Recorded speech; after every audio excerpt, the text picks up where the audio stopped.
Chapter 4, Bloody Night. Zane's Point of View. Nakinig ako sa teacher namin at iwinaksi lahat na bumabagabag sa akin. Mababaliw ako kapag patuloy kong inalala lahat ng iyon. Kapansin-pansin na isang napakalaking wall clock na nasa gitna na kanina pa tinitingnan ng mga klase namin. Bawat minutong lumilipas ay padilim ng padilim. Ramdam ko rin ang kaba sa paligid.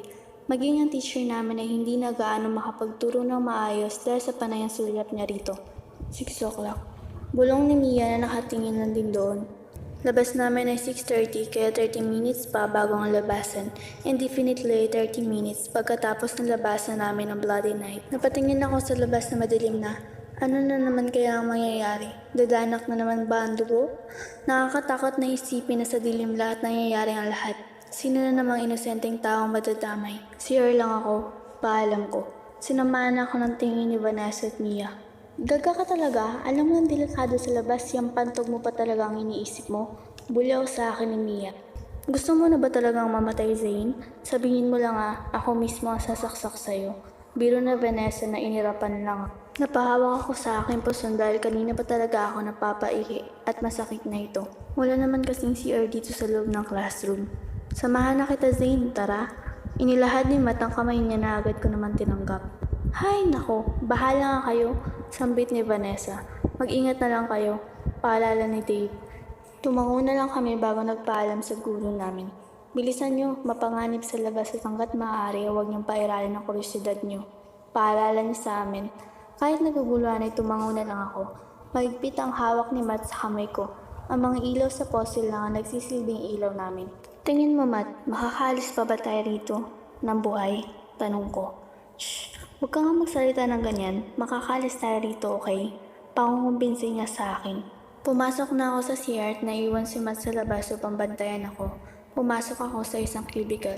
Katahimikan ang namayani sa paligid at tulo ng tubig lang ang naririnig ko. Nakaramdam ako ng pangingilapot kaya minadali ko ang pag-ihi. Halos tumakbo na ako papunta sa pinto at walang matang bumungad sa akin. Nangangatog ang tuhod na inilibot ko ang aking tingin. Nakarinig ako ng mga kaluskos galing sa paligid na nagpadoble sa takot ng nararamdaman ko. Matt? Tawag ko sa pangalan niya. Napatakip ako sa aking bibig na may naaninag ako ng mga tao sa hindi kalayuan. Marami sila. Naiiyak na ako na sumulpot sa dilim si Matt na pawis na pawis. Hinigpitan niya ang hawak sa kamay ko at hinila ako palayo roon. Matt, saan ka galing? Tanong ko. Hindi niya ako sinagot at pansin ko rin na nagpapalingalingan siya sa paligid. Matt, hindi dito ang daan. Sambit ko dahil sa kabila kami dumiretso. 6:40 na Zane. Sigurado ako na sa dormitory na silang lahat. At isa pa ay nakapalibot na sila sa kabuuan ng HU. Kailangan natin silang iwasan. Gusto ko pa sana magtanong kung sino ang tinutukoy niya, ngunit wala na lumabas na boses sa bibig ko. Naglalakad kami ng walang tunog na nililikha. Nagtatago kami sa dilim kung saan hindi kami makikita. Tama nga siya. Nakakalat na mga taong nakamaskara na itim. Ligtas tayo hanggat hindi pa tumutunog ang kampan. Natinggilan kami na marinig ang kampana na nagbabanta. Tumaas lahat ng balahibo ko na mapagtanto na Bloody Night na. Sunod-sunod na murang kumawala sa bibig ni Matt at masumigpit ang hawak niya sa aking kamay. Kumapit ka, Zane. Ako ang bahala sa'yo. Kahit papaano ay nawala ang kaba sa aking dibdib dahil sa sinabi ni Matt. Ngunit hindi pa rin sapat para patahanin ang pangangatog na aking mga tuhod. Hinila ako ni Matt papunta sa likod ng malaking trash can para magtago. Dahil sa parating na isang batalyon ng mga lalaking nakamaskara, may hawak silang mga patalim gaya noong una. Ngayon ay mas nakita ko sila na malapitan. Ang maskara nila ay kalahati lang na mukha ang natatakpan, ngunit sapat para hindi namin sila makilala. Kulay itim ang maskara nila, kapansin-pansin din ang kwintas nila na pako. Napatakip ako sa aking bibig, sila ang miyembro ng Black Blood Gang. Katulad ni Nikki dahil sa simbolo nila ng pako. Nakakatakot sila na palingalingas sa paligid na ani mo'y mahinahanap. Naramdaman kong pinisil ni Matt ang aking kamay kaya napatingin ako sa kanya.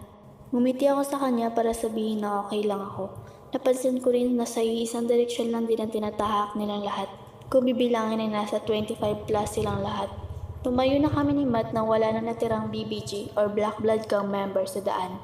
Hihilahin na sana ako ni Matt nang inalis ko ang pagkakahawak niya sa kamay ko. Kininutan niya ako ng noong. Mauna ka na Matt, may kukumpirmahin lang ako. Sambit ko, sabay takbo sa daan at tinahak ng mga lalaki. Hindi pa ako nakakalayo na may humigit sa aking braso. Mapapahama ka. Kapag nakita ka nila, maaari kang magaya kay Sylvania o mas malala pa. Zane naman please. Ramdam ko ang alala sa tono ng pananalita niya. Hindi ko maiwasang makonsensya na pinag-aalala ko siya. Hindi sana siya ganun dito sa sitwasyon na ito kung hindi niya ako sinamahan. Sorry, ang tanging lumabas sa aking bibig. Hinaplos niya ang buhok ko bago hinawakan ang aking kamay. Kailangan na natin makabalik. Habang palalim ng palalim ang gabi ay mas delikado na. Aniya bago ako hinila palayo sa lugar na iyon. Habang tumatakbo kami ay alam kong may nakamasid sa amin. Hindi lang sila 2 o 3 dahil parang nasa 10 sila. Kung impormasyon ang hanap mo, Zane, handa akong ibigay lahat ng nalalaman ko. Huwag mo lang gagawin muli ang ginawa mo kanina. Hindi ko maiwasang magtaka bakit ang daming nalalaman ni Matt. Saan niya nakalap ang mga impormasyon? Sino nagsabi sa kanya? Napointo ako sa paglalakad ng bumagsak si Matt sa lupa. Matt! Lumuhod ako sa harapan niya para hanapin ko anong masakit sa kanya. Ngayon ko lang napagtanto na may nakatusok na pa ako sa binti niya. Ayos ka lang, Matt. Kaya mo pa bang maglakad? Alalang tanong ko.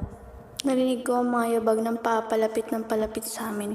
Kasabay ng paglaki ng pangamba sa akin. Mamanhidan pa ako. Hindi ko nakakayanin maglakad. Tumakbo ka na, Zane. Iligtas mo ang sarili mo. Sigaw niya habang nakahawak sa kanyang binti. Hindi, Matt. Hindi kita iiwan. Kasalanan ko ang lahat ng ito. Zane, please. Umalis ka na. Mapapahama ka lang din. Pinunasan ko ang luha sa aking pisngi habang umiiling. Nanginginig ang aking katawan sa alala at takot. Pero ang pinagtataka ko ay pako lang naman iyon bakit ganito ang epekto. Napahawak ako ng maigpit sa kamay ni Matt na makita ko na ang mga lalaki nakamaskara na itim na palapit sa amin. Zane, tumakas ka na. Parang nabingin na ako at wala nang maramdaman. Hindi ako makapag-isip na maayos, basta ang alam ko lang ay hindi ko iiwan si Matt dito. Napahinto ang mga nakamaskarang lalaki na may humarang sa kanila. Isang lalaki nakamaskarang buong mukha, kulay pula ito. Naramdaman ko ang takot sa mga lalaki na makita ito na animoy ang lalaki nakamaskara na pula, si kamatayan na dapat nilang takasan.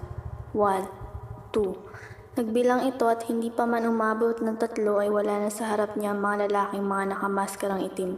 Naiwan kaming 3 sa madilim na bahagi na HU. Napakabigat ng presensya niya. Shit, sino siya?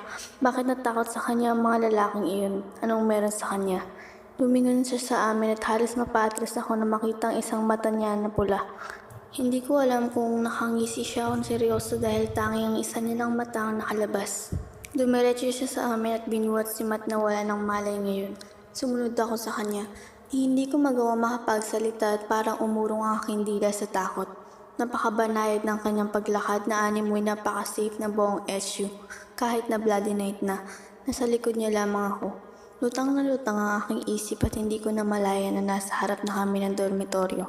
Nilapag niya sa sahig si Matt na walang malay bago tumalikod. Paduguin niyo ang sugat niya.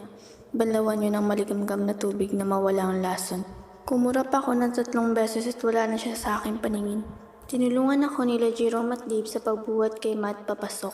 Pinaulanan naman ako nila Vanessa at Mia ng mga tanong na hindi ko magawang sagutin. Ginawa namin lahat ng sinabi ng misteryosong lalaking nagligtas sa amin. Sino siya? Limitado lang na sagot ko sa kanilang mga tanong dahil patuloy pa rin nagsisingkin sa akin lahat na nangyari kagabi.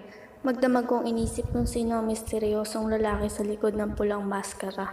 Hindi lang basta-basta pa ako ang ginamit kay Matt. Taglay nito ang pinagsamang laso na tetano.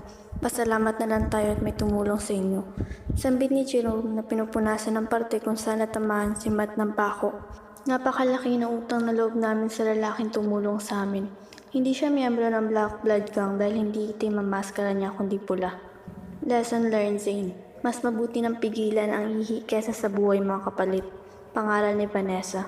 Sorry, ang muling lumabas sa aking bibig. O siya, sige na at mauna na kami at baka maliit pa kami. Sigurado ka bang hindi ka talaga papasok? Tanong ni Mia.